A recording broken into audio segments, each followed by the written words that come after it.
There was a historic upset called 8 years ago by one Julianna Pena on this fateful show. And I only know that because Raph does his research, which means it's time for Verbal Tap, the show that proves fighting way predictable even 8 years ago from outside the cage. I'm your host, Kevin. With me, the man that did the homework. Raph, how are you this evening? I'm good. You were the one that asked the question, though, because I know it's very normal for people like Sean Evans, who host Hot Ones, to do an Explain That Graham segment. But we used to do a segment called Rep That Tweet, which bears a certain similarity. But I'll let him go because I really like that kid.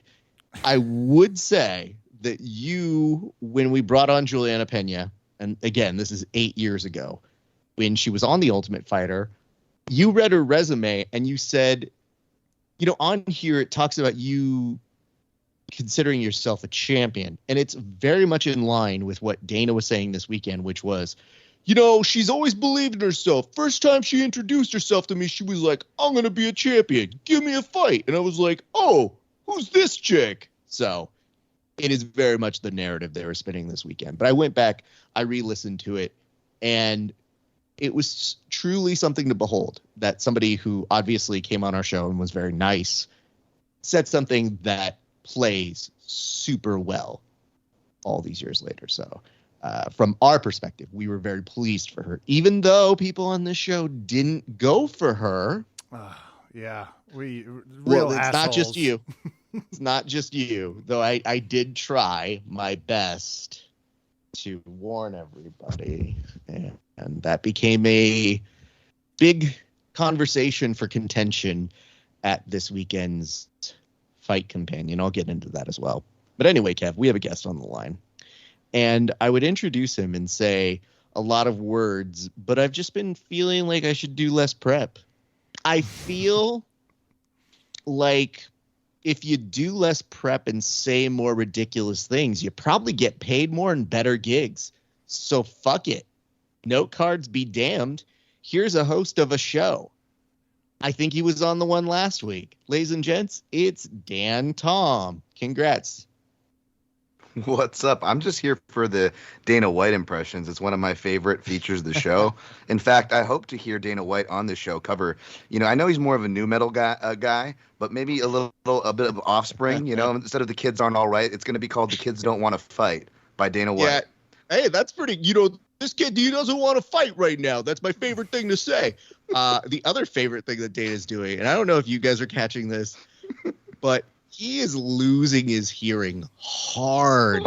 And I used to think it was him just trying to duck out of questions. But now it's become so consistent that he just goes, I'm so sorry. I'm so deaf. Can you repeat that question again?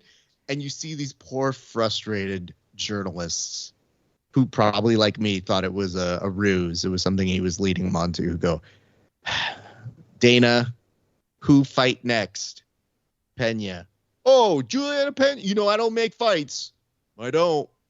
But you got to say there's a rematch there. So that was some of what we overheard this weekend. So we'll start with this. You mentioned it off air. I can't believe we started with Dana's reaction to some fighters. What was Dana's reaction to watching the franchise get finished? Oh, it was not great, but great. Because unlike me, who has audio proof of me saying, you guys sure? Dana White did his best to just go, you know, she was good. You know, you can't discount her. She's tough, man. These Venezuelans, or what are they? Mexican, whatever she is, it's tough. Mexicans from Venice? That doesn't sound right. Could somebody say it again so I can hear it? Louder. Sorry. Is this in the moment? I've watched a lot of footage since, but I'm curious because who had the craziest crowd reaction? Who got award for craziest crowd reaction? Oh my God. So, okay, let me just tell Kevin this one thing. Before we went to air, I said you could literally throw any question you had because he didn't get to see it because new dad, also birthday. And I said, you will be on the dartboard. I promise you. This is such a wacky event that Kevin's question, which has DC levels of context here, is on the dartboard. Dan, would you like to take this one? First of all, also, ouch. Heard that on the way. Go ahead, Dan. If I told you that a fighter got so excited at the result of, this is a good enough hint without being too much, I guess, the co-main event, okay? He got so excited, and I think I already gave away the gender, so I just winded down half the field. They were drunk and slipped running past security and cracked their eye open. What? Someone Name got that injured? fighter. Name that fighter. Shit, was it? I've been naming Sean O'Malley for all of these, but it couldn't have been. You said drunk. Oh, damn it. Okay. I'm going to go just with a nice classic up the middle. He was probably there, and he was probably doing his best drinking. Was it Gagey? No, but Gagey did make an appearance later. Yeah, too coordinated. Too coordinated. It's probably a heavyweight. No, actually, Gaethje went face to face with this guy multiple times, not just this Saturday, but pretty much every fight card we see Gaethje go face to face with this person. You all are going to want to tell me because we are no closer. Okay, I'll give you one last clue. That was a really good one. If I were on a game show and people were watching at home, they'd be like, damn, that was a good hint, Dan. Kev, here's my last hint to you. Don't talk about his mother. Michael, Chesa. Right? Yep. Yeah. Hey. He hurt him. He's pretty coordinated. He hurt himself. Well, I don't think if you saw the footage of him going over the barricade, which, by the way, no one stopped him there. It was only when he had his, like, drunk, you can't, ow, that it really came back to haunt him. What he wanted to do was, he's a teammate of Julianna. Like, they have history. So he wanted to go into the octagon. And security said, you fell. And he goes, but she's my training partner. Let me go in there. They're like, I'm going to remind you again. You fell, and it's embarrassing. It's 30-28 the floor right now, Michael. I got to reject you here. Like, every angle, by the way, it looked like that floor was made of ice the way Chiesa was traveling on it. Like, at no point did he look stable for a second. I will have to take a look at this now. Well, that's awesome. That's unexpected. I was not expecting a Michael. It's just like, you kind of expect Connor maybe to face plant, it, but I don't think he's allowed to travel in the country yet. Don't worry. Connor also makes an appearance in this wacky night because you knew he would. Let me say this. We're going to circle so many topics in so many different ways. There's no way to organize this. I got to do this one right up top. DC getting knocked for not doing his homework was maybe some of the best reactions I've gotten from people, because we have been on the pro anti-DC train for a while. And here's why. I think he is a wonderful person. However, I think he is not good at commentary. I have said he is great as a telestrator at the desk when he can talk about the moves. But when you put him on the commentary booth, it's lackluster. And Dom Cruz, in the middle of his weight cut last week, went out of his way to just say, hey, you know what? DC's not that good. He doesn't do his homework. And people went, no, don't you dare say about DC. That's rude. No, he's good. I like him. And I go, again, it's not we dislike him. It's just do more prep. Kevin. Great. First of all, that was a very good Dominic Cruz. But second, it was also good context into explaining that he was mid-weight cut. That's just the type of thing DC would notice. Go on. Well, Dominic went on the MMA Hour today and gave that context. But he said, I uttered those words out of love, which I thought, oh, God, don't ever write anybody a love letter, Dom. Please don't. Here's where we get interesting, though, Kev. Their little cage side heart-to-heart was my personal favorite. This is the worst part of the whole scenario, is the fact that Michael Bisping felt like he needed to play, I guess, peacekeeper between the two of them because DC was trying to give it back to him in that way. It's a dumb segment, but obviously they're doing it to get your attention. What I'm telling you that comes from this, though, is the fact that it's the first thing that went through my mind as people were telling DC, hey, maybe you can try to learn a little bit more. We learned two things. Number one, Michael Bisping outed him and said that they paid people to watch footage for them and basically give them a report. And DC admitted he did do that, which, again, is fine. That's research. That's how TV works. But the thing that he said that really, really disrupted me was DC said, yeah, I stopped doing it because it cost too much. Kevin, who had that job? I was Who's actually getting just about paid to ask Dan how far down I am on his list. Much. You just got hired. Where you're going to call Ref first. You're not going to be able to afford him. Where am I at? Like top 5? Yeah, I would say I would like to say top 5 or whatever, but I'm kind of a fan. I was nowhere near this list, and I know some people who were friends with me and friends with DC, and I heard nothing of this, guys. I would tell you if I did, I would come clean. I had some people ask if it was me. I was the mystery man, but no, I was not. How Should have been. Do you like him? Because as much as his commentary, it's his when they let him interview fighters that I get not his skill set. So much like actually performing any sort of medical advice or procedures, not Joe Rogan's. The reason he talks to people in the cage pretty well is because he has a lot of experience doing it. Last fights, the one right before 269, a fighter like kind of yells at DC like he represents the media, and he's like, "You all wrote me off." And DC's like, "What did I do?" And it's like, he doesn't mean you right now, DC. He's like talking to you. And the fighter had to like break character and be like, "You represent the people right now. I'm just yelling at the people." And it was like, well, we're out of the moment now, DC. So thanks a lot. Like, you broke the third wall. Let the man scream for a minute. Be like, we're not counting you out now. But it threw DC off so much. He was like, "How did you see the fight? Did it go like that?" It's like, was that a question? No, I was listening. So you're a little closer, Dan. I don't know. What do you think? Do you like DC's commentary? Sounds like you're okay with it. I see. I've traveled from a side of the fence to your guys' side of the fence. I like DC as a person, as a fighter. He was friends, with a lot of my colleagues on Junkie Radio.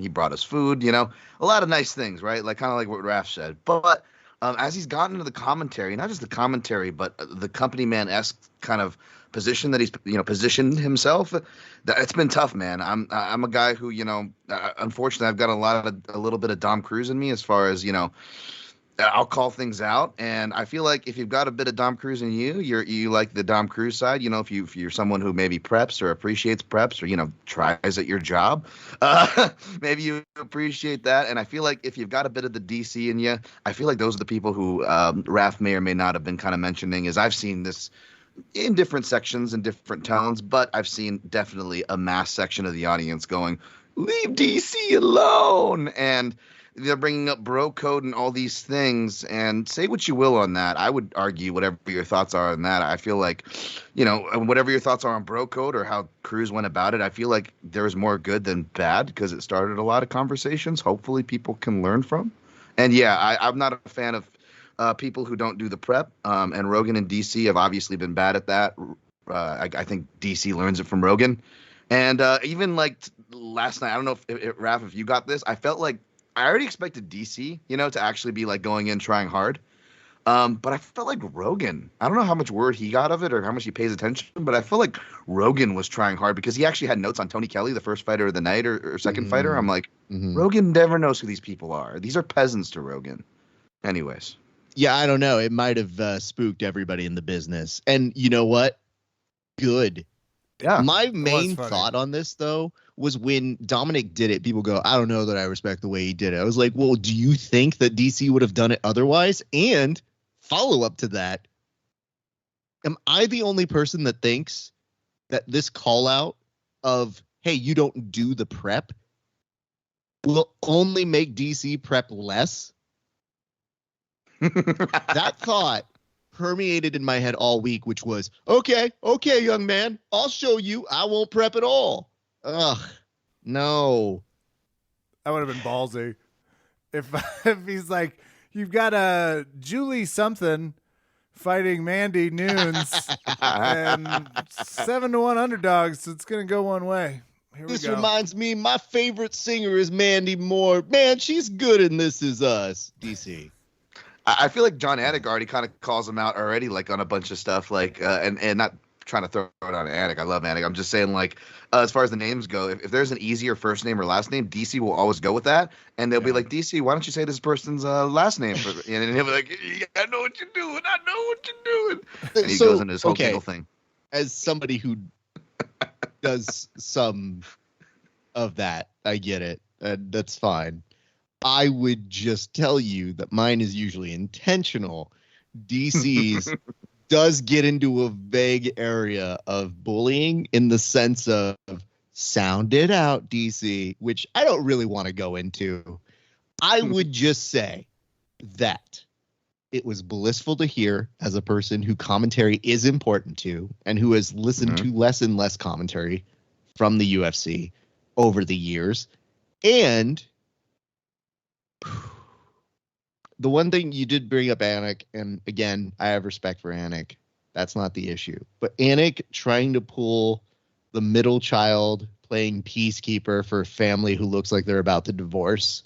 Of like, this really takes away from the fighters. That's really what I was like. PR 101, don't change the subject. Yep. Answer the fucking question. You know what it is? You're right there. You know if he preps or not. You doing this is a pivot. And, sir, I do not respect that. So I was immediately like, when my friends go, Anik's brought up a good point. I was like, no. He can't get Goldberg, man. He's got to be careful, Raph. Man's trying to feed his family. Like, we'll fucking send you to Bellator. You say one goddamn word about it. That's the note they gave him. Well, that's funny you bring up Goldberg, Kev, because I feel like there's this role, right? Like maybe not as many cruises, which I can appreciate because at least say what you will about the cruises of the world, they tell it like it is. But there's maybe the DCs of the world that skate, and a lot of the times they have someone that enables them, right? And say what you will about Goldie, but Goldie if you go back and listen to the commentary with him and Rogan, he covers Rogan's ass so much. Goldie really was a team player as far as to Rogan, as far as that goes, right? And I feel like there's always that kind of role too. So yeah, I definitely agree with you on that note. And I guess just as someone who appreciates commentary, I'll say this because like I was picturing the whole time and I was laughing at that Bisping thing. But it's like, could you imagine if like fucking Bob Costas was calling out Bill Walton for his bullshit commentary back in the day, and then Marv Albert of all people, fresh off biting a hooker's shoulder, comes in to moderate. Like that's like we would have never seen that. And shit, bang! That's a good point. Yes, from the brickyard. Yes. I put it into context like this for two different reasons. Number one, I had a moment when I sent the article to Kevin, which was, could you imagine if I said that shit about you? Like I went on another podcast and I was just like, Kev doesn't do any prep. Like, what the fuck? And then someone sent it to me, which is definitely what happened here. Someone was like, hey, DC, did you see what Cruz said about you? He's like, no. It's like, okay, well, then this is going to be a little ironic. He is calling you out for not doing your homework. Because it was shocking how quickly Twitter agreed. That's never good. When everybody just commentary, everybody's like, yeah, no, he is terrible. And then everyone's like, yeah, that is the problem. I was impressed. I want to circle back to Raph, anytime you want to go on another podcast and make comments about me, just make sure it's our friends at Penetrating BJJ or one of those. Absolutely. I will make sure of it. I think that's what I'm going to do the next time I make a guest appearance. I'm going to say something that has no basis in fact. And I'm just going to go, yeah, Kevin's got this weird policy where we don't record on Thursdays. I don't know what the fuck it's about. But for the past 9 years, he's just been like, no. I was like, I got a great guest. I've literally got GSP. We can do the impression. We can do the SNL mirror part. He's like, no. Couldn't make it work. That would be fantastic. And frankly, I'm going to get on a crusade later about why do they always have to have UFCs on Saturdays? It's just really feels like for some of us with a thriving social club. Anyway, I'll get back to that. Well, let's get back to Pena's moment. How does she pivot. armbar Amanda Nunes? I didn't even know that was physically possible. Well, she didn't armbar. Oh, I'm sorry. Rear naked choke. I also can't read. Go. That's another nice skill. She didn't really do that either. Yeah. How did she rear naked choke Amanda Nunes? Dan. Yeah, she kind of didn't do that either. But What she did do was she put her hand around her neck like she was going to rear naked choke. And it's like when you maybe you tickle your little brother, you bully him, and like he knows it's coming, and sometimes before you get there, he just auto flinches. I don't know that. Am I off there? There was a lot that happened before that, clearly. You're describing my defense at most jiu-jitsu clubs. Like, oh yeah. No. But there was no hooks. Yeah, there was no hooks or real hand connections from what I saw. But Nunes seemed checked out. To her words, by the way, using Nunes' word, checked out. So, Kev, he's not misleading you on any part of this. He is telling you there were no hooks. It looked a little bit like, oh, this could be good if she gets some hooks in, flattens her out, really makes her, oh, she's tapped. And it was such an abrupt stop that I thought, was it a referee stoppage? Like, I didn't see any taps. I didn't even know. This is fascinating. So it wasn't it wasn't as definitive, right, as we watched Ronda. Because the only parable I have is Anderson Silva and Ronda. And no. So was Nunes getting pretty well beat up as we're into this second round, or I'm just trying to figure out, how she was eating some shots. Some people at our viewing party said that she looked slow. That was an expression I saw by a number of people.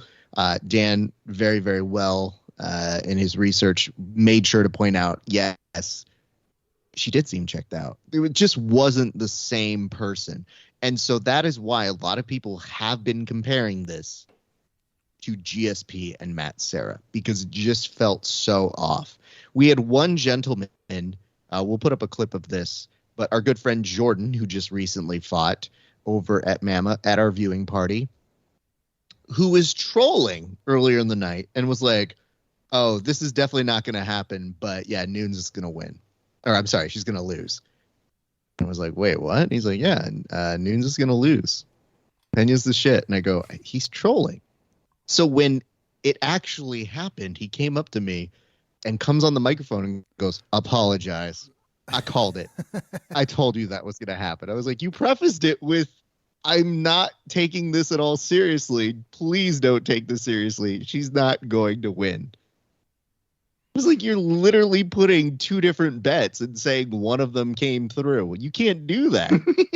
So then I had to set him straight. I was like, you want to know what real insight looks like? Listen to our last episode when these two guys on this show right here, one who's really good at guessing and the other one, the other one. When that happened, I just kind of warned you guys. I was like, both of you just went, nope, no way. I even said, I was like, maybe she's going to give us the round of her life. Facts. And I'm did happy not think that was enough. I didn't think a round of anyone's life was enough. Did she wear the lioness thing? Did she wear the helmet? Did that not do it? I don't think she did. I don't know. Okay, see, you can't with tradition. You got to wear the big-ass helmet. So my buddy Jordan was asking for all the credit in the world, but the person who had the best credit that I gave to that night was the other good friend of the show, Kevin Ross. I thought you were about to say yourself. I was going to be like, Raph, can we skip this part? No. I have reluctantly clipped my own self to say how good I was. That's not important. Phrasing. Thank you. What Kevin said that was so apt, and maybe you'll be with me on this, Dan, is he looked and he goes, hold on. Did Nunes just do the job for Pena there? Now, do you understand that phraseology, Dan Thompson? Mm-hmm. Yes, I do. Okay, can you explain what you believe it to mean? In this case, and maybe not an exact boxcar homering for anybody that's a fan of The Simpsons, but sometimes that a fighter, and we see this a lot, they can do themselves in when they don't get the finish. Now, I'm not talking about those times where every card or so a UFC ref will decide, I need to see someone die tonight. Those times excluded. We've seen it reasonably happen is what I'm talking about, But yeah, and you could make that argument here, certainly. There were rumors of, Nunes not training, which I don't know. She came in with kind of a six pack that I haven't seen for years. So I was thinking, oh wow, okay, she looks in shape, which still could have been. I'm not saying that those rumors weren't true, but if they were, that kind of fits that narrative that you're projecting. There's a lot of ways to look at it that way. So Kev, doing the job in pro wrestling I speak. know what it means. Oh, I watched wasn't the Andre sure. doc. Okay. You know, Okay, he does well, a job then for you describe Hogan. what it means. Yes. She took a Oh, dive. that kind of a They're job. saying That she kind took of a the job. nose. She was like, Okay. I don't need this. I can put. She was 7-1. So let's just come up with motivation first, Ref. We're trying to solve this crime, which we're not. It's not a real thing. I don't believe she took a. I don't think she took a dive or took a Donald Cerrone that time he fought Connor. I know what you did, Donald. I know what you did. You lost me some money. I got jobbed, not the fun kind. It is not in this situation, but I would, if I'm Amanda Nunez's cousin and Amanda calls, we haven't talked for a while. She doesn't call, but maybe a friend's like, you might put that gift I gave you in your PayPal account. You can't do any of this, by the way. None of this would be legal. She'd get caught immediately. You should put it on me. I'm 7-1, but maybe don't put it on me. Put it on the other person. Not feeling that great. And then, suddenly Amanda's cousin's able to re-gift her. I don't believe that would be the case, Raph, but that's the only conceptual reason I could come up with for not wanting to be this dominant anymore. A little bit of bang cunts, huh? Back from 2015, we haven't this kind of a controversy in a while. Wow, I totally missed this in the pro wrestling talk. Okay, it's the old diveroo, huh? Well, it's that the business has to continue on. It was something that I had pondered when I saw Anderson Silva was giving his aura to each fighter and was just like, "You run now, you me," and you just go, "Oh, wait, what? Were you trying to win?" No. Okay, thank you, Anderson Silva. I appreciate that. You are vaguely Mario from Super Mario. I enjoyed it. It sounded spot on to me. I like the idea of the fighters because there's only 2 other fighters. I mean, maybe 3, but John was never able to stay out of the courtroom long enough to have this kind of dominance in a single run. It's really just Silva and Rousey. And none of us thought Rousey took a dive, though, she might have to her acting career. She was like, how much can I make in the WWE? Are you joking? Goodbye. Actually, I like that. That's a fun one for me. Coming up with the motivation to this bullshit's really easy and quite hilarious. It is true. And then Anderson Silva. Go ahead. Sorry. Well, I like. No. Saying to the Anderson Silva point, I like Raph's kind of. It is suspect. You're right because I thought it was sentimental. He's like, now it's your time to be champ. But after he said that to 7 fighters in the row, if I was Uriah Hall, I'd be like, Andy, this is what you tell all the girls. Exactly. I know what you tell them. I can hear you. The camera's right there. Now, with Amanda Nunes, there was a little bit of a talk. And I think this is what you are picking up in your research. Excellent work, as always, which is that Julianna Pena in her post presser was saying, yeah, I was finding out from her camp she wasn't training. And they would say, oh yeah, she's definitely, because she was outlining the process that it took for her to get this match. She was saying all the way back at UFC 200 after Nunes beat Misha Tate, it was like, oh, well, Julianna Pena's next. Then it became ooh, Ronda Rousey. Why not? Let's just bring her back in because she deserves it. Not really, but. And she was saying ever since then, she's been trying to get the shot that she really felt like she deserved. And I understand that. I understand being promised something and feeling like you deserve it. And then even worse, when you are going to get it, there are a couple delays due to COVID. So it's very terrible. I'd argue, though, these delays probably worked in Pena's favor. I'm not saying it's the reason, if it's legit. I'm saying it could be a factor. But Pena was outlining the fact that she had heard rumors from the inside of Nunes' camp, and they denied it, but that she wasn't training. And so at a certain point, she's like, she's probably just not taking me seriously. So it's been interesting. She detailed that she was like, yeah, I had this choke that we were ready for, and that's what we were going to do. And I go, you know what? I don't know any different. Sure. I would tell you, 100% what I would say, by the way, regardless of how the fight ended. That would be the first thing out of my mouth. Like, I meant to choke Dan's ass out just the way I did. No hooks, arm only, felt good, looked good. Then you got to credit that Steven Seagal impersonator guy who's doing all the self-defense tactics as your key corner man, who gave you the technique. You're hitting one of my favorite topics because our friend Marcus Gowal, who runs Systems Training Center, is like always trying to discredit those videos. And I'm like seeing him rail about this guy's crap techniques for 20 minutes, and then I see it on, like, wait, is he at the football game tonight? And he was, so it's great. Good news to you, though, Kevin. You only see it. Last week, I went to go train down at Systems, and somehow that conversation came up. In fact, I'm pretty sure he shoehorned it in, and he goes, "Hey, Ralph, have you seen that Detroit?" I was like, "I don't want to talk about him." And he goes, "No, but like, isn't it? It's bullshit, dude. Don't give this dude a piece of your time." And he's like, "I'm just saying, like, people, they could actually get hurt, And I go, "No, they aren't, because nobody is trying to shin guard somebody while on the floor to prevent a gunshot." Like, dude, this dude is laughing at least. And again, I think we've mentioned this on some telecasts, but one of our friends over at the Jiu-Jitsu Times, Kit, did an analysis, and he's like, "I bet you this guy is making, at the very minimum on YouTube standards, $15K from his videos, because they did 1.4 million views." Now, I can't substantiate any of that, but it seems likely. And those videos have been cranked out. And it got to the point where people were sending it to us in the DMs that I said, "No more. Don't send me this bullshit." Because at least when I'm doing them, I always go, "Oh, that's funny," or "That's pretty good." And I don't feel like I need to give participation trophies to people when they send us videos. And I go, "I have nothing for this." They're like, "Look how funny it is. It applies to jiu-jitsu." Don't care. It's a cousin of those awesome videos when it's like weightlifter gets ass kicked by purple belt in gym. Mm-hmm. Those were great. Those were fun. Those are a little bit more like storm the dojo type thing. That's what I need here. Yeah. Because, though I love the self-defense videos in general. But sadly, I just can't, after I watched an NFL wide receiver do it as a celebration, Raph. Really cut the edge off.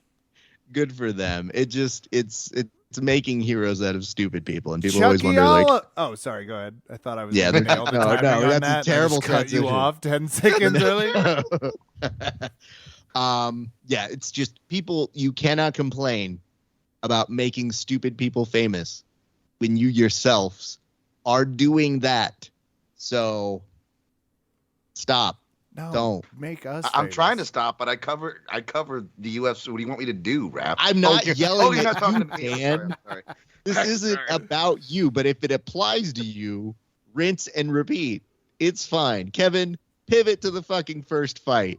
Chucky Olives knocked out my favorite documentarian star in. Well, excuse me.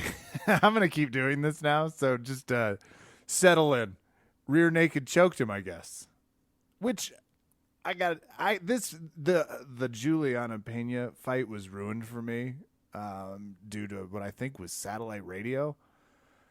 And I'm really pissed about that. This one, I saw the clips, and it was like the first thing that popped up in my newsfeed was Poirier offers to donate money to Charlie Oliveira's, like, in the cage. Fuck you. If you beat me for the belt and then choke me unconscious, Raph, I'm not donating to your charity. That's what I'm taking $20,000 from your charity. Fuck you. What happened? What happened to the diamond? Man. Well, you see, the diamond came out and did some diamond things in the first round, and it was looking good. But even though he won the round with some knockdowns, old Chucky Olives got it slippery in there, got Dustin going on the back foot. And next thing you know, there may have been some omoplatas with some hooking of the gloves like a gi sleeve or not, and people were getting really upset about. And in the second round, and then the third round, it was over. Yeah, Kev, I wish I could impart on you how he was gripping, and I mean Chucky Olives was gripping the glove. And then, oddly, Dustin did like a front roll to get out of it, even though most of his arm was out. And people were just like, "Just pull your arm out." And I said, you know what? I can't fault Dustin for this. I think the overall thing that I want to impart to you, Kevin, is that it was sad. And here's why it's sad. We all like Charles Oliveira. We were saying last week that we were hyped for this fight. We knew in the back of our head someone had to lose. And I think that a lot of people let their love of the heart of Dustin Poirier cloud their betting brains. Because we had a lot of people who were like on our survey saying, no, Dustin's going to win this one. And I go, why? And they go, he's going to win because he's a good person. He deserves it. And I go, oh, no, please don't do that. That's going to make us really sad. So guess what, Kev? When this motherfucker lost, and I mean motherfucker in the most respectful way, he went to the post presser like a grown-up and ate it in front of press row. And when I mean he ate it, press row was not throwing him hard questions. They just kind of said, hey, man, it was a hard night. Tell us how you feel. And Dustin's voice already starts cracking. And there's a lot of honesty that pours out. The first of which is him saying, you know, it sucks and it wasn't what I wanted. And, you know, it's just frustrating because, you know, you fight for a title twice and you don't win, you come up short. So, you know, you kind of get there and you don't know what's going to happen next. So, you know, maybe, I mean, I could come back and fight, you know, if that's what my heart wants to do, but I think I got to take some time. Yeah. I got to take some time, guys. Like everybody just bawling. It's like, no, Dustin, you're a great fighter. We love you. It's a good fight, Charity. You're such a good guy. Why did you offer to give him $20K? And then when he answered, he's like, you know, he's been through a lot and I respect him and he's a warrior and I want to, you know, I saw some documentary stuff that they were putting on him on the embeddeds. So I wanted to support his cause in Brazil. So if he didn't break your heart with losing, he definitely broke your heart by keeping true to his character as a good person afterwards. So it's tough, man. And I don't, you know, if I'm him or his coaches, let's say I'm his coaches, I'm telling him like, dude, you need to stay. Quick here. question. Just quick. We got to get back into speech writing for some of these fighters, because how much would his stock have risen if at the end he was like, but at least I still knocked out that Irish bitch, and then walked off the cage?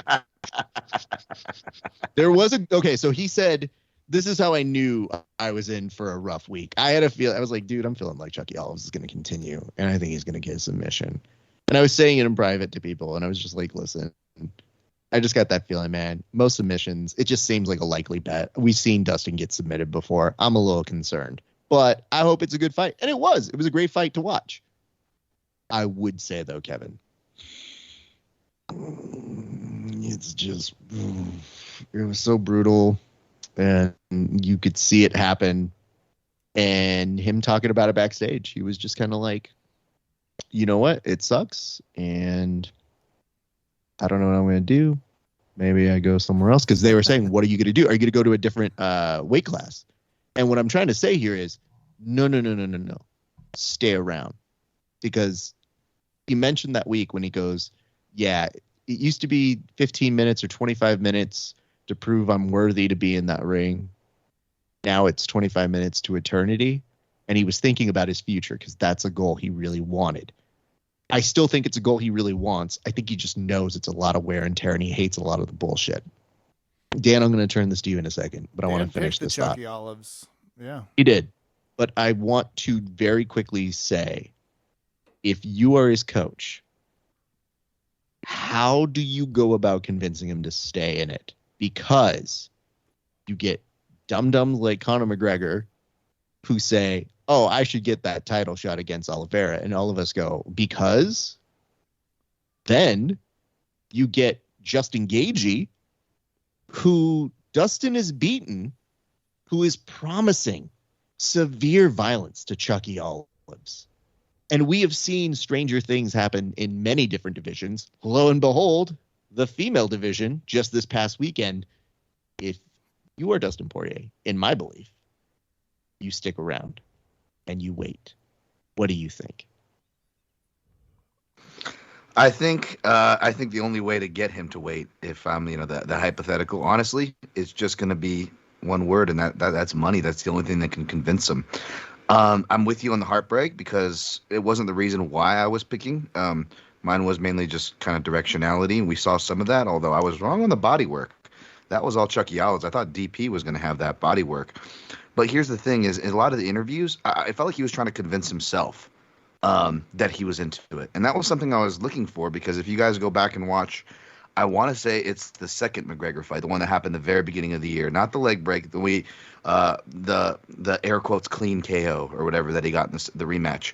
If you keep watching on Fight Pass, Poirier goes over to Cormier in the broadcast booth while they're getting things in order, getting ready to do the announcement, and he goes, "I don't love this anymore.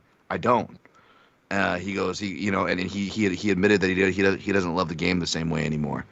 And, we've seen that before. I think, really random. I think Frankie Perez, super really random UFC fighter. Like, we've seen fighters like this retire after both wins or losses because I think it's not about the result. It's coming off that anxiety and just being so glad you're done with it. You're like, okay, I'm not doing another jiu-jitsu tournament, or I'm not doing another fight, which is, 10x like a grappling tournament feel, right? I get that. And so I wasn't sure if he was speaking emotionally or if something was there. And I was almost heartbreaking. I wish he was faking it 100% because, like Raph said, the realness that he came with the end there, boy, did that hit hard. And just to wrap it around and answer, I think, honestly, money is the only way. And that's not even a guarantee, right? It's going to be up to him. But I think money is the only way you can convince him is just for money fights. I really do feel you got to appeal to this guy's sportsmanship and knowing, hey, man, you and Gagey, you and Chandler, you and Connor, the next in line, you've beaten. And things get weird for some of these journeymen that they call, so quote unquote. If he's talking about his heroes like Bisping and Lawler, like they really did stick around. And it really was part of the key of success, because you could say the same thing about Pena, where people wrote her off, where she did take a loss to Jermaine Durandi, which, again, still a Jackson 5 name. I want to make sure, though, that when you get those moments, I think he went into depth on why he felt that way about it, why it was killing him. And he said something to the effect of he hates all the bullshit of week, of fight, but that he loves the fight. And that to me makes perfect sense. So I think he's come to a better place. And that night I was pretty assured. I was like, nah, I feel we're going to see you fight. It's just a matter of where and when. And I felt like, yeah, he still hates this, but the fact that this is like the second kind of choke for him that he had to get submitted with, it's like, I think he wants a different way to go. Sure. So that's my appeal. Let's do this. Did you have anything that you saw that you thought were good implications for the rest of that division before we jump to another fight, Dan? Good implications for that. I mean, I just think that, Charles Oliveira is always going to be in fun fights. I feel like people hopefully will start to give him more respect, because I feel like that was a big thing. Not a lot of people were giving him respect. A lot of it because of the narrative you said. And I don't know. I'm really going to hope that I see Charles Oliveira. He doesn't have to win it, but he better be on some Fighter of the Year list. Because, again, I'm not going to pull a Dom Cruz here, guys. I'm not saying, this could be any group. I could, a group of friends, a group I work with, and I work for a couple different places. Okay, so I'm not saying what, but there may or may not have been a group that I recently kind of went off on, and I was like, listen, come award time, if I don't hear the names Glover Teixeira or do Bronx even mention his nominations, I'm going to be upset, because we've all been following the sport long enough to know that these things don't generally happen, aside from maybe some of the exceptions that Raph laid out. And I may or may not have gotten this group to kind of meet me in the middle and say, okay, how about, they may or may not have been leaning to Poirier all the way here.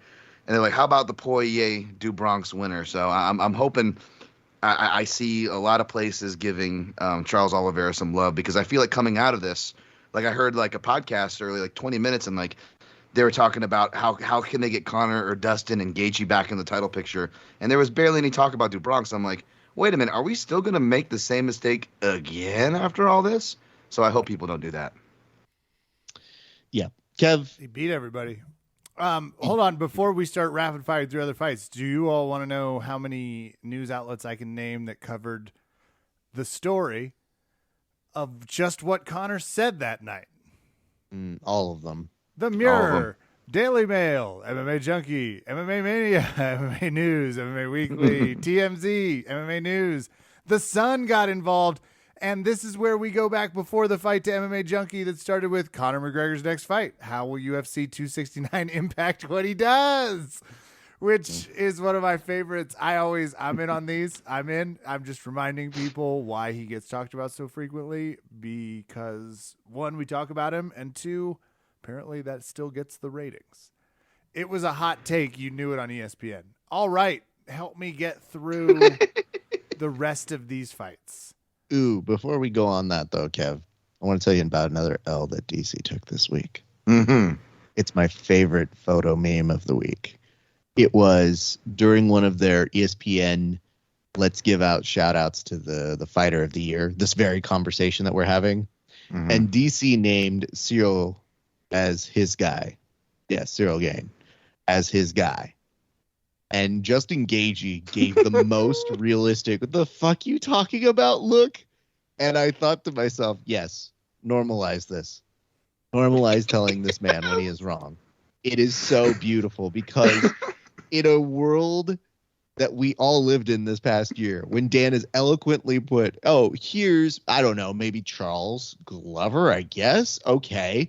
How about maybe we look at the winner of this fight? That's a good medium.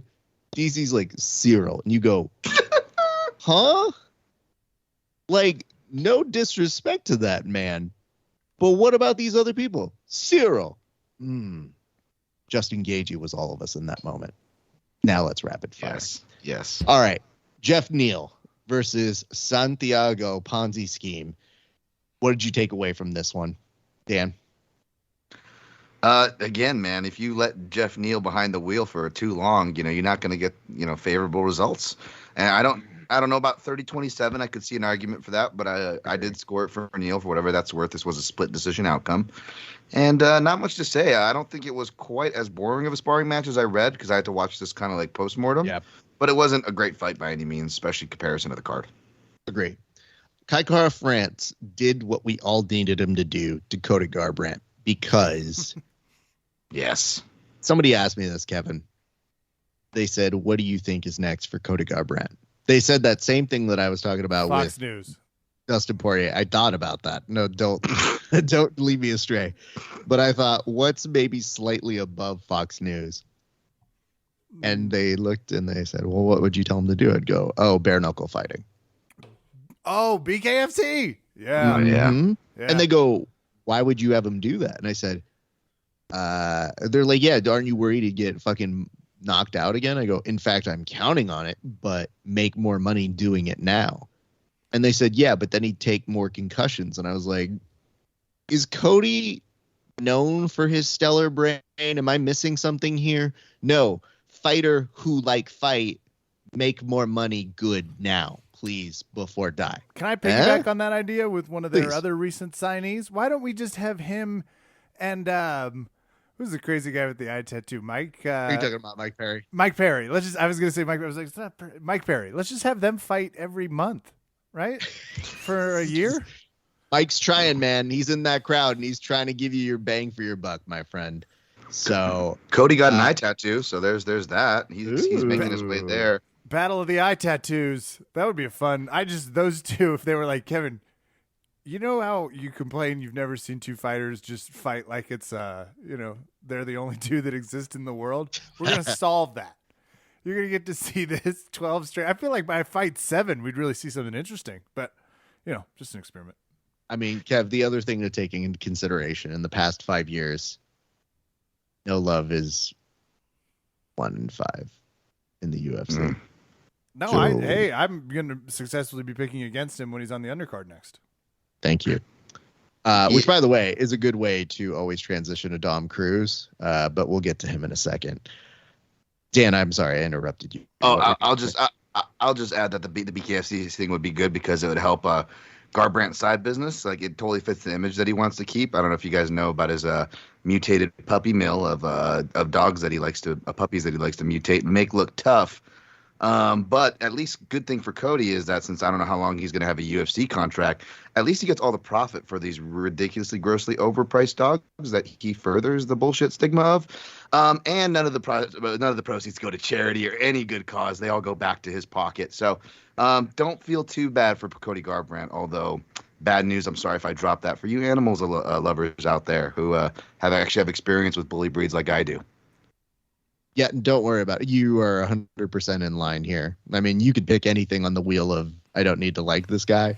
Yeah. It's just... Sorry, I had to throw that in there. No, it was news to me. Apparently, a lot of people knew this already, but I found it on my good old research going on the Instagram, and I was like, I am glad that I already picked and bet against you, so now I know that it's not biased. And if it cashes, I will feel extra good, which is why I may or may not have posted pictures of my dog celebrating Kai Kara France's win. Oh, that's actually pretty adorable if I'm thinking about it. Now I put that together. Yeah, you did actually. Yep. I would tell you this. You know, the hardest part about research is it only sets you up to hate these people. It does. 100%. It does. So, oh my God. I'm on the page looking at the logo, and it looks no. like Mel Gibson designed this website. That is not a compliment. Kev, it was his passion. You take that back. His second passion. I'm sorry. I didn't really phrase that right. Kev, I'm going to go down a few of these as well. Sean O'Malley. Okay. Wins by Let's talk about- punches. Yay. He does. And he beat up a dude who was actually, you know, kind of surprised they had to fight. I'm going to say this. Did you see the picture of him with Pete Davidson Friday night? I did. I'm kidding. I just wanted to see if there was. I was hoping Davidson would be like, what? But No. before it At gets this point, aggravated. Pete Davidson is living all of the lives. Somebody put up a thing that said, you know, if Pete Davidson can get Kim Kardashian, you can get forklift certified, which I think is a very funny joke. It feels good, actually. Yeah. Dan, I'm going to start. Well, you know what? I'm going to just give this one to Kevin first. Then I'm going to come to you, Dan. Just straight shooting right now, Kevin. And answer as honestly as possible. Would you confuse Sean O'Malley with John Jones? I like to think I would not. Okay, because Sean O'Malley went on the anti-DC train and says that that's part of the reason he believes that DC speaks so ill of him is that he reminds him of a young John Jones. Well, see, just when I think I've heard all the takes on DC, you take me down a winding road that I'm not sure is paved and definitely has some problematic people trying to sell me something on the side. That is so bizarre. Wow, what a take. I'm impressed. Shit that comes out of Sean O'Malley's mouth sometimes. Yep. It's awesome. I missed that. I missed that, Raph. But I will say, I felt like Joe Rogan had some of his worst commentary of the night that was not favorable to O'Malley. So I'm looking forward to O'Malley to go back to listen to it because not only did he trash DC, but he goes, "I love you, Joe Rogan," like he always does. And I'm like, I don't know if you're gonna love him after he heard you, misappropriate and say because Rogan said, leg kicks is how he got hurt, and you don't say it to O'Malley because O'Malley's gonna point to the fact that my leg actually gave out when I was shuffling outside the fence. There was no kicks thrown. Yeah. And I'm like, I wonder if he's going to call Rogan out on that like he does everybody else. Hey, listen, if they're talking about you, it's good business. So I'm pretty sure that's where he's at this point. True. I would say this. The one thing that Dana said that gave me a little bit of pause was he goes, Sean, the thing about this guy is with Sean, he really wants money. And now we got to get him a top-ranked person because, earlier in the week I said maybe we shouldn't throw hard people at him. But, I mean, now we might. But he wants to get paid. That's one thing you need to know about him. And I was like, isn't that one thing you need to know about all the fighters? That's one thing you need to know. Like, why the fuck does that become a distinguishing trait for just this one dude? This guy asked for a raise, so watch out. So, man. I do appreciate the fact that was uttered in his, what are you going to do with them next? I don't know. We'll figure it out. So that was interesting to see. Rapid fire. Josh Emmett defeats Dan Ige. Yeah, he does. That was pretty true pretty American. True American indeed. It was an interesting fight. Dom Cruz survives a pretty weird first round to then outlast Pedro Munoz And I believe this one got fight of the night. Did. It did. Okay, so it was interesting, Kev. I mean, people were saying this is vintage Dom Cruz. And I have to say the thing that I appreciated about this one was I felt like Dom Cruz's footwork is something that people have kind of figured out over the years. They've just watched him very well. There's a lot of tape you can see about that young man going out there and doing his thing, but his perseverance and his way to push through. The real missed opportunity here from the UFC is that they didn't have DC go and interview him. And I said, this is a mistake. Couldn't agree more. It would have been great if he got in there and they had to do it, but I don't think Rogan would allow it. No. Just from he'd throw his tanned body in front of it. I found myself rooting for Dom Cruz. And that was purely because I was like, I don't care what he's going through weight cut wise. Thank you for calling DC out. That was fun. So I appreciate that. 180, right? And Dan, you were the one that was saying last week that you are a Dom Cruz apologist. At any point after doing the show with us, you hear him talk about DC. Does that stuff get in your brain? Do you start to go like, Dom, I don't need this right now. Can you just win for me? Because I'm just trying to bet on you, bro. It is, but yeah, maybe part of me is like selfishly, I'm like, yeah, stick it to him, Dom. Yeah, these UFC fighters are gonna come over and take all the commentating jobs, and and they're not even gonna do a good job at it. You tell him, Dom. But then another part of me is like, God damn it, this is the contrarian ass shit that I go on a limb and I apologize and I defend.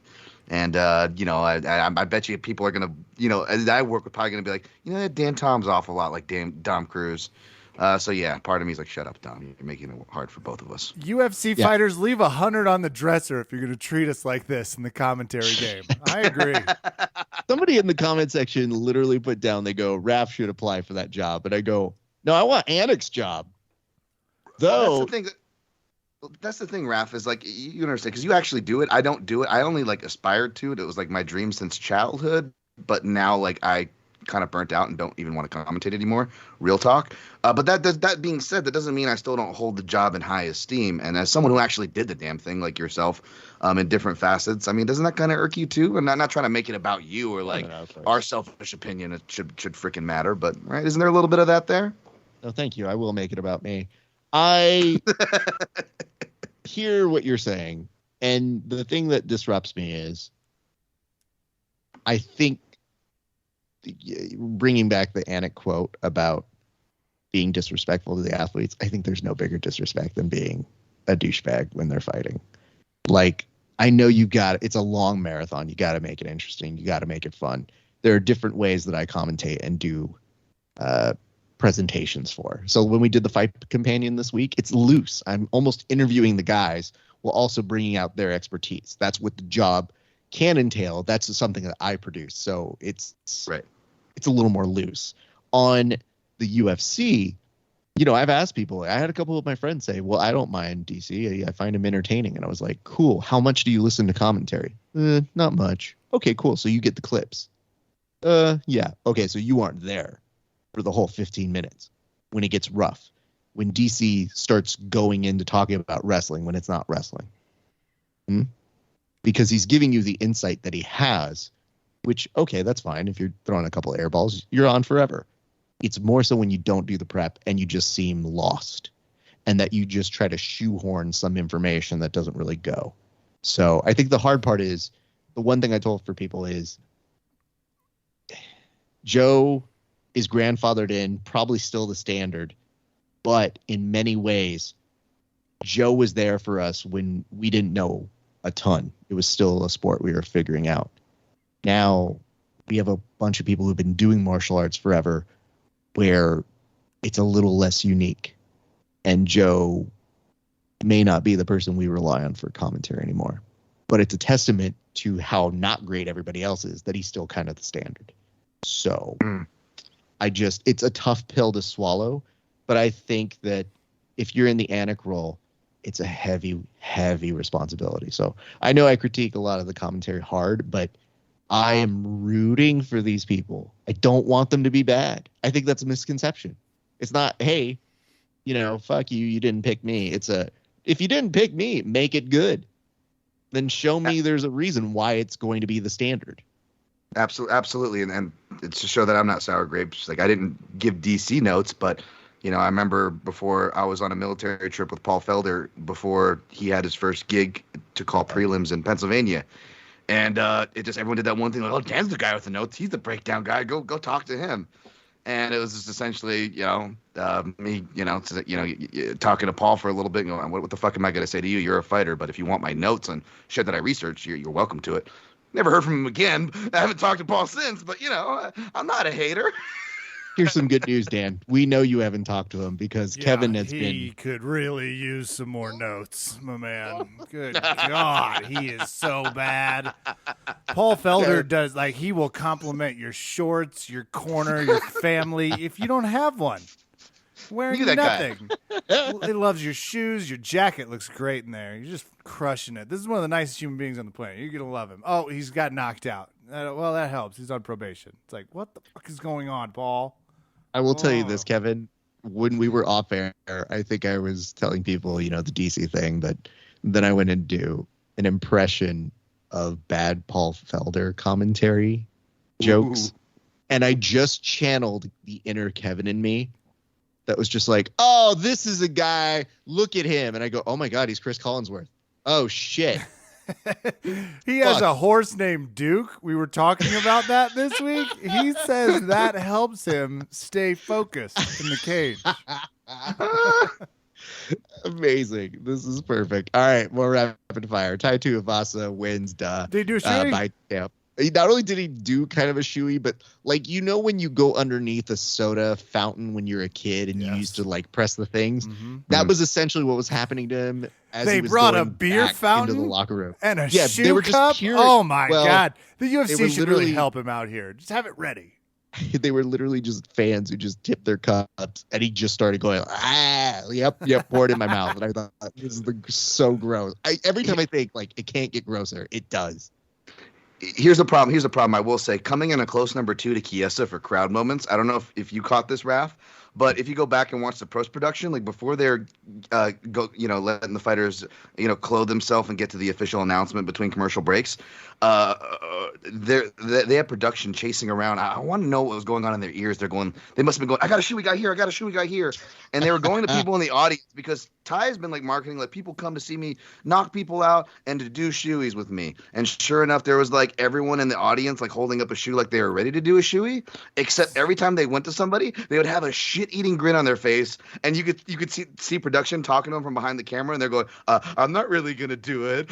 I'm not really gonna do it. I'm just gonna sit here and tease like I'm gonna do it, but should I do it? I don't know. And it was just the most awkward. I wanted to slap all these people, but then again, the one audience member that they did get to do it, this guy gives him like himself like a shoey facial is the only way I can describe this, because he pours it into his shoe and then he's like, yeah, come here, camera, and he's getting all excited and everybody else is getting excited around him, and he just takes the shoe and like he must have got so much beer into this thing, and it looks like he's pouring a bucket on his face. You see people like doing a hop back to get away from behind him. Like the guy didn't even get any in his mouth. It was a mess. Sorry, I had to get no, and I'm glad that you do that. But Kev, just to kind of put it in context, it's like the people who said they were going to be slutty on Singled Out, and then when the camera got put on them, were like, I'm not going to do that. I'm not going to slut it up. I'm sorry. And they go, come on, you're on Singled Out.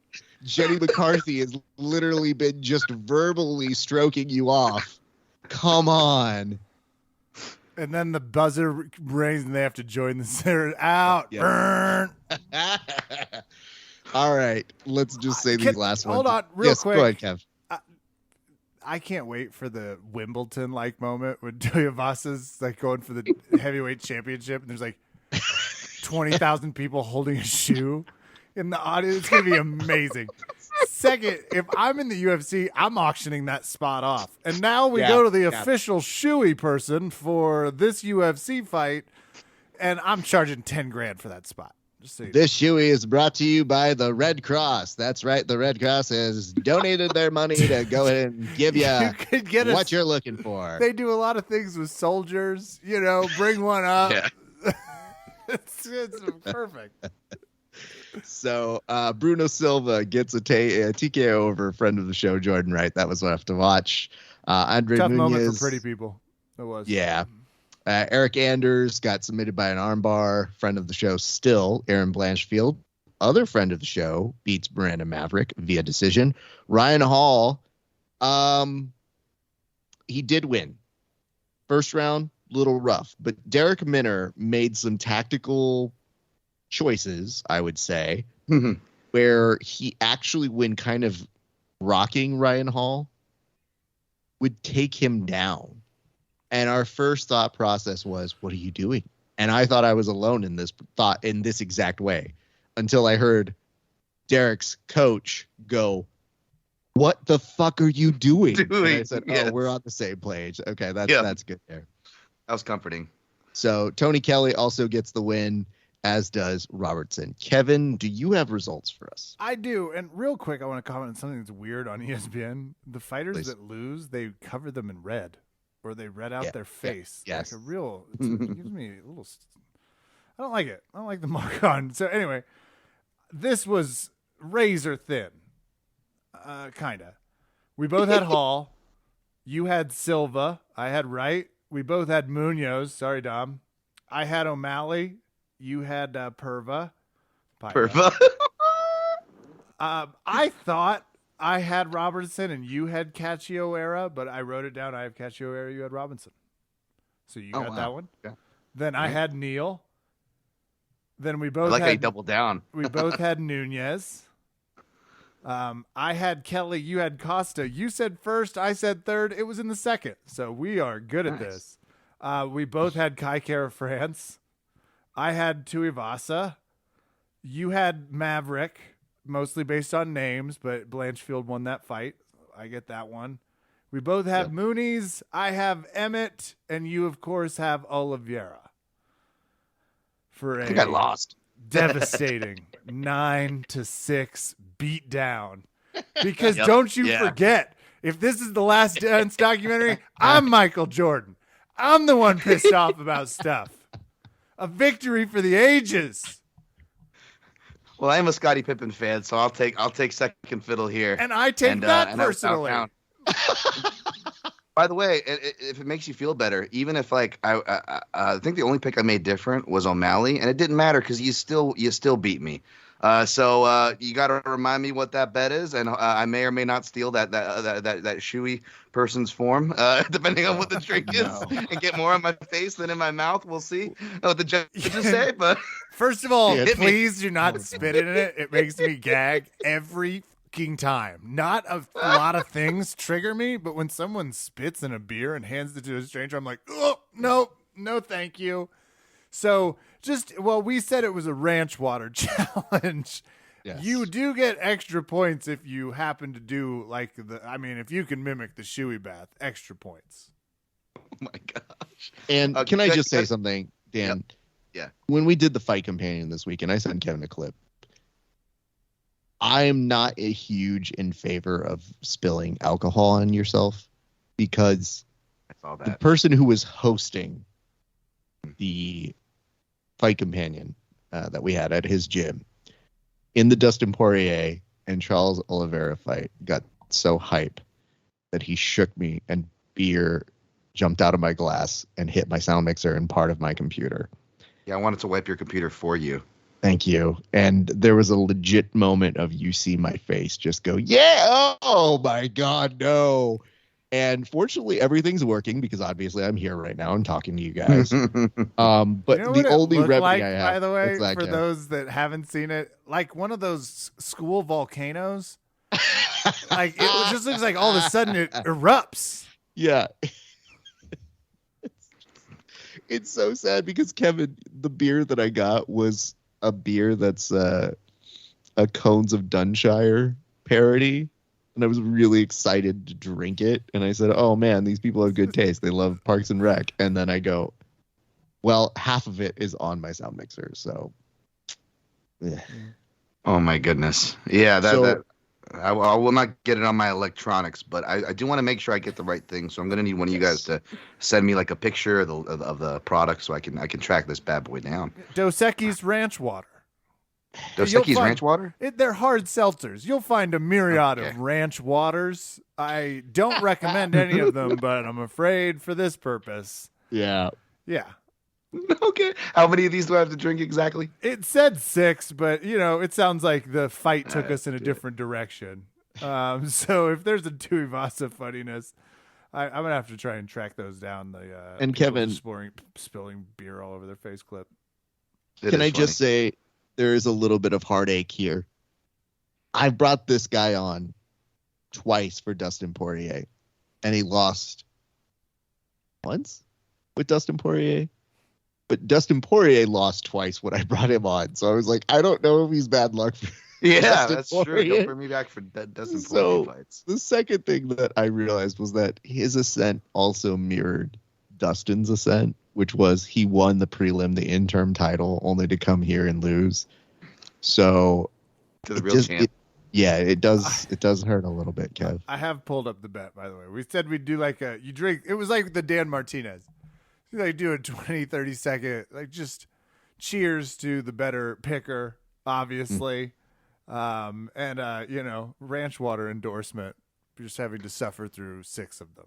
You don't have to show us all 6, but I'll just wait to the 6 till I record it. So I'm in character. You're in the business. You get it. You crushed it. Yeah. Not everyone's just a bro sitting on a beach crushing natty ices in front of us.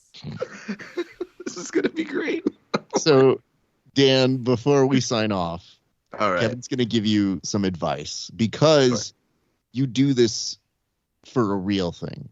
And if there's nothing that we do on the show, not for anything else, we teach people. Kevin, what do you have for him? Well, it's to narrow it down. Because if you recall, while we were talking about the fighters, he was like, oh, you subjugate the men based off of appearance? And that was too broad because that's not what I do. It's not what I do. Mm-hmm. I very specifically subjugate them on their abs and prison tattoos. So just stay focused, It's 2021. You can't zoom out too much. See, I'm more of on the thighs area, and you can read into that however far you want to, folks. But the thighs don't lie. There is a book coming in our future called "The Art of Predicting the UFC Fights," by Dan and Kevin. It's going to be pretty raunchy, and it will be in the adult section. That will do it for us tonight, then, I believe. I'm Kevin. Thanks for listening. Good night and good fight.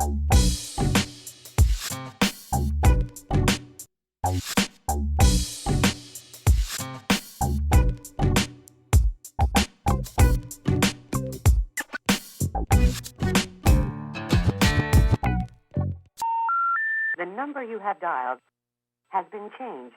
The new number is... Please note, the new number is